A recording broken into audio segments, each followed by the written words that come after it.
Welcome to the Productive Introvert Community Podcast, helping ambitious introverts who feel deep down that they can add more value to the world to really thrive in their work. I'm Mariela Franker, and I'll be sharing what I'm learning as an introverted entrepreneur, a natural productivity coach, and a mom while I build my business online and take care of my family and myself. In this podcast, you'll learn the mindset and the practical steps to naturally increase the impact of your work while making space for your unique strengths as an introvert. Hi! So today's all about to-do lists. Yeah. Do you use to-do lists, and are they working for you? Because honestly, I used to be really proud of my to-do lists. They were, in a word, glorious. I had like a master to-do list that would reference to other lists. And there was this whole system around it. For different projects, I had them both in hard copy and like digital. But either way, I felt like I was being really organized. Until I realized that my to-do lists were actually not helping me. Because you see, I never felt like I was doing enough. I never felt like I was getting a handle on my lists, and I never felt like I was actually doing the things that were on the list. So here are the two main problems, I think, with to-do lists. The first one is that it never gets shorter, right? It always just grows and grows and grows. And because of that, it feeds into the feeling of overwhelm. And sometimes it can lead to procrastination. At least that was my personal experience, looking at this massive list that needed to be done and feeling like I didn't even know where to get started. And I would put off certain things that were on the list that I wasn't feeling particularly excited about, but that were kind of important things to do. So in that way, kind of being busy, but not very productive. And the second thing, which is a major problem with the classical to-do list, is that it doesn't have priority. Yeah, it's just this endless list of different things that don't tell you what are the more important things to do. What is the most important thing to do? They are all equal on that list. And because it lacks priority, we don't know what to do with it. I feel that there's only one really good situation where a to-do list is useful. When you know exactly what to do and in which order. Like when you're starting a car. Oh my God.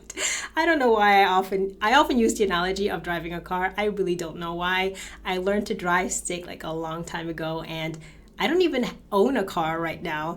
But it's the first thing that I thought of, so here we are. Anyway, so let's say you're trying to start a car, and a manual one. This is kind of what your list would look like, right? You check that the handbrake is activated, put your gear in neutral, push down the clutch pedal and the brake pedal, put the keys in ignition, turn the key to start the car, etc., etc. This is really a way too complicated example. And I'm sure someone is going to send me a comment. What is that? Send me a comment. I'm sure someone is going to comment that the order here is wrong because, a lot of people do it a slightly different order. And we didn't even say anything about looking around at traffic to check if it's actually safe to move the car. But you can see what I'm driving at, right?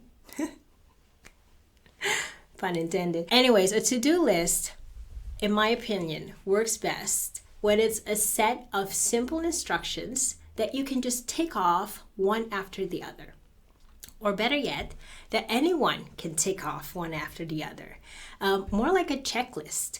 And you don't need any additional information or background understanding to work your way through that list. Like if I gave anyone a car, the keys, and a list of how to start the car, in principle, they would be able to do it, right?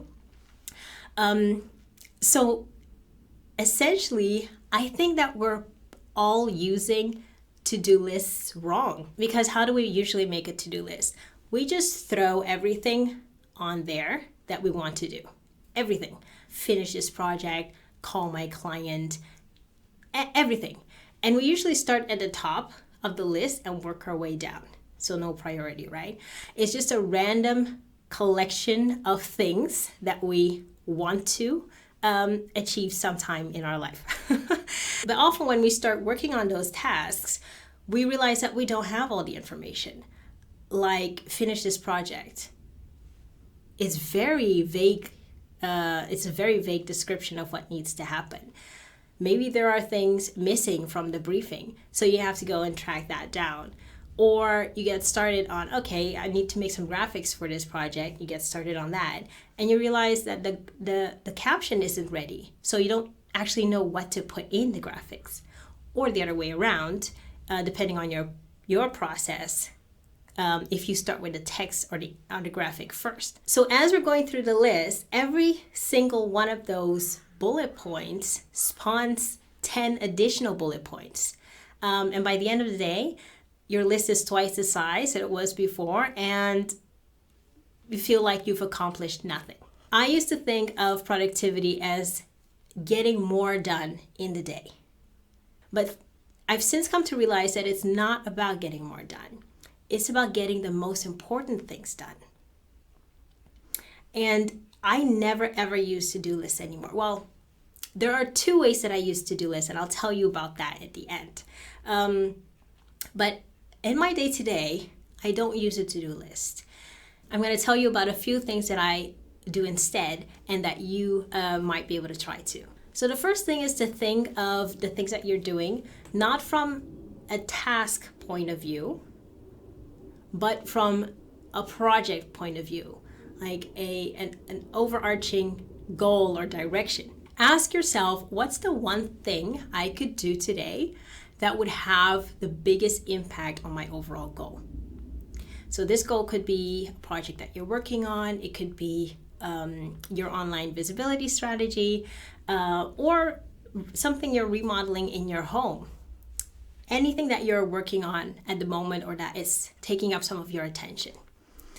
Some people call it an MIT, the most important task. I like to think of it as the WOD, win of the day. I first heard of this term from Charlie Houpert. I hope I'm pronouncing his name correctly. He's the host of Charisma on Demand, a YouTube channel. And basically, you ask yourself the question, what could I do today that would make my entire day a win? I love the way Charlie describes this because it literally throws out all the shoulds and have-tos that we often get so stuck on, right? Because we are very quick to work on other people's priorities before our own, especially if you're an intuitive and empathetic introvert. And phrasing it in this way really makes you think about your own priorities rather than all the things that you think you should or have to be doing. Then I started implementing vigilance breaks into my day. Something I learned from the book The Power of When by Daniel Pink. In the book, Daniel describes an example of how vigilance breaks in some hospitals dramatically reduced the number of patients who died in their emergency rooms.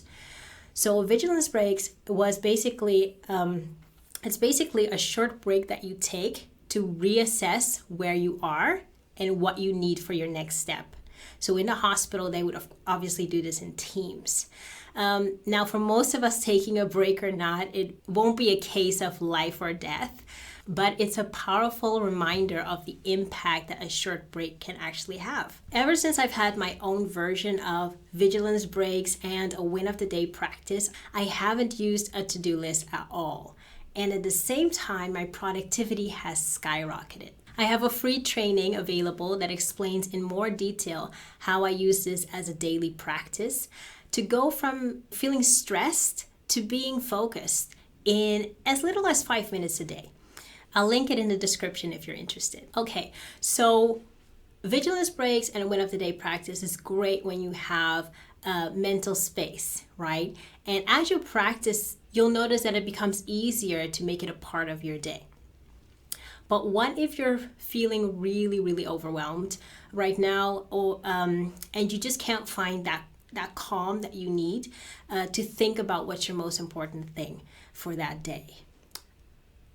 I still have days where there's all these things floating around in my head, and I just can't focus my attention on one thing. It feels like it's all important, and that's the overwhelm, right? So this is the other way that I use the classical form of a to-do list just to clear my mind a bit. I call this a random stuff list. And I'll just take a sheet of paper and I'll write down all the random things that are floating around in my head in whatever order they come up for me. So it looks a lot like the traditional to-do list with one very, very important distinction, and that is you're not doing anything that's on the list. This is not its purpose. The purpose of a random stuff list is to get those things out of your head and to calm that overwhelm. I did this with someone once, and every time we would write down 10 things and I would ask him, is there anything else floating around in your head? And he'd say, no, that's it. But he still felt that stress. And it took us 3 or 4 times of writing down 10 things at a time before he finally felt that release and that calm. So in the end, you're the only one who can decide which techniques or which practices are going to work for you and kind of fit in your lifestyle or your daily flow right now. But whatever technique you choose, look for those feelings of basically the feelings that you have when you're in productive flow.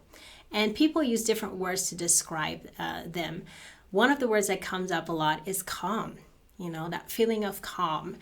A feeling of joy, or the sense of focus and feeling like you're nailing it. You're effective and you're capable of doing the things that you're doing.